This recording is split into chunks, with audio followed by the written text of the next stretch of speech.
La cérémonie des Brit Awards entre dans l'histoire. Pour la première fois, les célèbres prix, équivalent britannique des victoires de la musique, ne faisaient pas concourir hommes et femmes dans des catégories séparées. Et à ce titre, c'est la chanteuse Adele qui a remporté hier soir les 3 prix les plus importants. Meilleur artiste, meilleur album et la meilleure chanson avec Easy on Me. Je comprends pourquoi ils ont changé le nom de ce prix, mais j'aime vraiment être une femme. J'aime être une artiste féminine, vraiment. Je suis fière de nous. Merci. Calmez-vous, Apolline, ça va bien se passer. Alors, il faut que je vous raconte. Il fallait quand même que vous la fassiez. Ça fait 24 heures que j'attends de la faire. Et s'il fallait retenir une image de la cérémonie d'hier, c'est celle de l'entrée de la chanteuse Anne-Marie.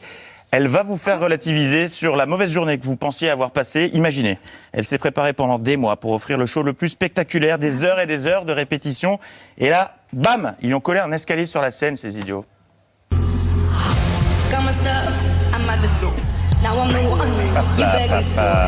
Quand le mari officiel rentre, il faut partir. Regardez, donc, quand on habite au 27e étage, c'est un petit peu plus compliqué. Donc il faut attendre que le mari sorte. Oh non.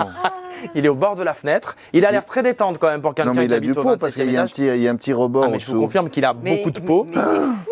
Et il faut surtout pas fermer la fenêtre. Le mari jaloux, s'il arrive, il le pousse. Non. Mais écoutez, il a l'air très détente. Hein. Regardez, il est accroché tout normalement. Il a pas l'air d'avoir peur. Ce qui aurait été marrant, c'est que le voisin d'en bas, là, lui tire son slip. Petite anecdote, mais moi j'ai la pire en fait. Je me suis oubliée à cause du stress lors d'un examen. Mais Romane, ça veut dire quoi ça exactement? Je me suis fait caca dessus. C'est vrai. Non mais en fait j'étais trop pas bien, j'étais malade et tout. Qu'avez-vous à dire pour votre défense? Voilà, la députée LR Constance Le Grip qui s'en prend au gouvernement après votre face-à-face tendu hier matin avec Gérald Darmanin. Le ministre n'était pas à l'Assemblée, il était en visite dans un commissariat. C'est donc sa collègue Marlène Schiappa qui s'est chargée de le défendre. Mesdames et messieurs les députés, madame la députée, d'abord, pardon, moi je pensais qu'on était à l'Assemblée nationale, j'avais pas compris qu'on était dans la rédaction de Télé Loisirs et qu'on était en train de commenter les émissions de télévision.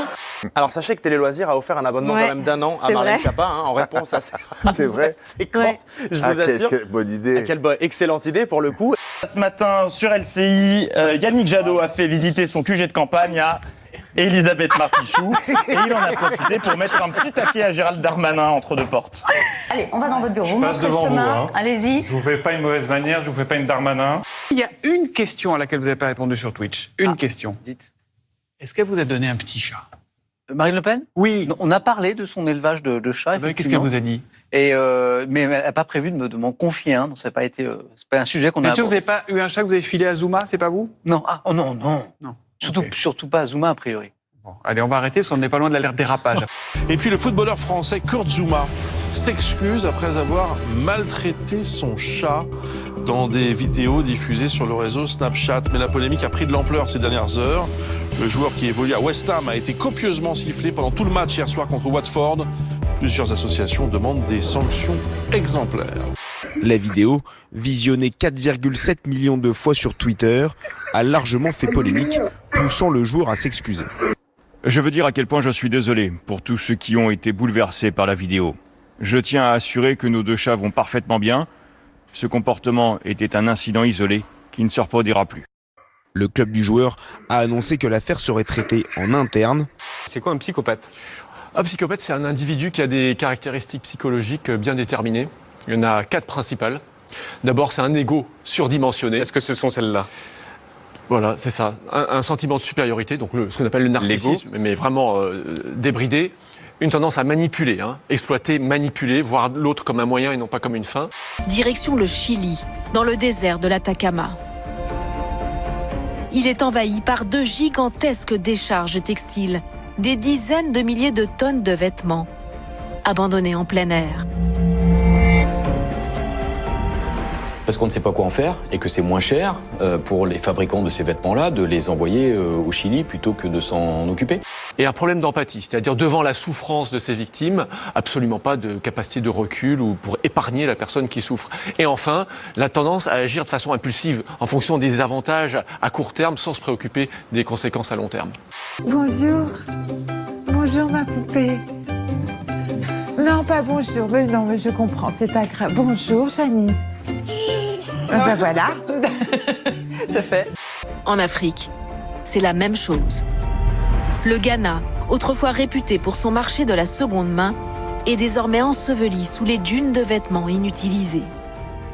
Ces vêtements au Ghana, et en fait, ils sont mis dans des montagnes de déchets.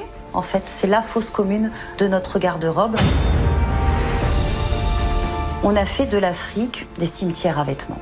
Vous dites que c'est l'humanité qui est psycho, mais pas les individus. Alors les individus, 99% d'entre nous, nous ne sommes pas des psychopathes, nous sommes doués d'empathie, nous arrivons à réguler nos comportements vis-à-vis des autres. Par contre, dès qu'il y a ce groupe gigantesque, à ce moment-là, les capacités d'empathie, de mesure, de prise en compte des conséquences à long terme s'effondrent complètement. Quand en période de pandémie, on refuse de se vacciner, ce n'est pas de la rationalité, c'est de la folie. Ça, c'est votre avis, mais si, par exemple, aujourd'hui, des gens de 60 ans, avec Omicron, vous êtes à un pourcentage de non-vaccinés, par exemple, qui sont décédés, c'est 0%. Non, c'est 0%. Ceux qui sont morts sont en désaccord avec vous, Pascal. Ceux qui en sont morts sont en désaccord avec vous. Faudra leur poser la question peut-être. Invitez-les sur le plateau. Les gens qui sont morts parce qu'ils ne se sont pas fait vacciner. Je suis colère là, vous m'avez colère là. Quand est-ce que vous fermez le dernier réacteur? J'ai cherché dans votre programme, j'ai pas trouvé. C'est quand là, vous fermez le dernier bouton? Juste. Je parle sous votre contrôle, ça n'est pas un début de réponse, c'est un test micro. Juste. C'est un sandwich qui fait parler sur les réseaux sociaux, baptisé garde à vue parce qu'à base de poulet et d'avocat. Le jeu de mots trouvé par une boulangerie toulousaine a amusé une avocate pénaliste qui a diffusé la photo en ligne. Une idée de génie pour beaucoup, plébiscitée y compris par les principaux concernés, avocats et policiers. Comme quoi la mayonnaise peut prendre entre les deux, commande cet internaute. Même si tout le monde ne comprend pas au début le jeu de mots, pas de quoi décourager le patron, Jean Lapoujade, qui raconte qu'il a prévu d'autres noms pour ses futurs sandwichs. J'en prépare un au brie, nous dit-il, et je compte l'appeler Martine. Parce qu'il est au brie. Oui, bravo Nicolas, je voulais voir qui l'aura en premier. Mais oui, Martine Aubry aura son sandwich à Toulouse. Pour une fois qu'Amandine veut sortir, j'ai envie de lui faire une petite surprise parce que bon, c'est vrai que on lui en fait jamais. Non, maman, elle aime pas son anniversaire parce qu'à chaque anniversaire, elle se trouve trop vieille. C'est vrai ça. Elle a pas tort.